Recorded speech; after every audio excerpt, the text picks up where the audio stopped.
परिषदेची निवडणूक ही बिनविरोध नाहीच असं समोर आलंय। 11 जागांसाठी 12 उमेदवार आता रिंगणात उतरल्याचं पाहायला मिळत आहे। 11व्या जागेसाठी महायुती विरुद्ध महाविकास आघाडी आता लढत होईल।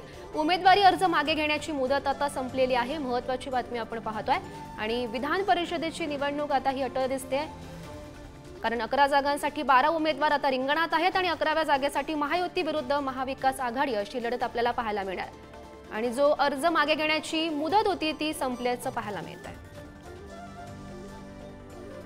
या संदर्भात माहिती देत आहेत आमचे प्रतिनिधी ओम देशमुख सध्या आपल्या सोबत आहेत। ओम, महत्त्वाची बातमी आपण पाहतोय, विधान परिषदेची निवडणूक आता बिनविरोध होणार नाही हे स्पष्ट झालंय।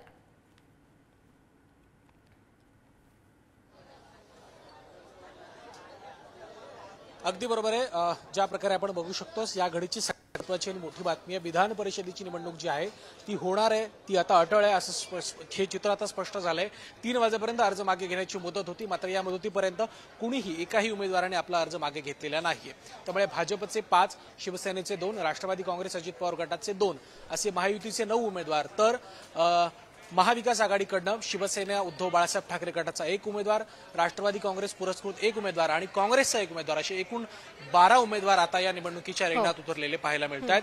महायुतीकडे 9 जागा निवडून आणण्यासाठी स्पष्ट बहुमत आहे असा दावा भाजपचे नेते करतायत, तर महाविकास आघाडीनं सुद्धा आम्ही 3 जागा निवडून आणण्यासाठी मतांची जी काही जुळवाजुळव आहे ती केल्याचं मात्र स्पष्टपणे सांगितलं जातंय।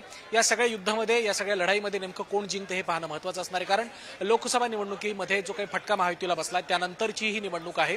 या निवडणुकीमधून एक पॉलिटिकल संदेश सुद्धा दिला जाऊ शकतो। ज्या उमेदवाराची मतं फुटतील, ज्या पक्षाची मतं फुटतील त्या पक्षाला खूप मोठा सेटबॅक या निवडणुकीच्या माध्यमातून बसणार आहे। येत्या काही दिवसांमध्ये विधानसभेच्या देखील निवडणूक आहेत, त्यामुळे या निवडणुकीला मोठं महत्त्व प्राप्त झालंय।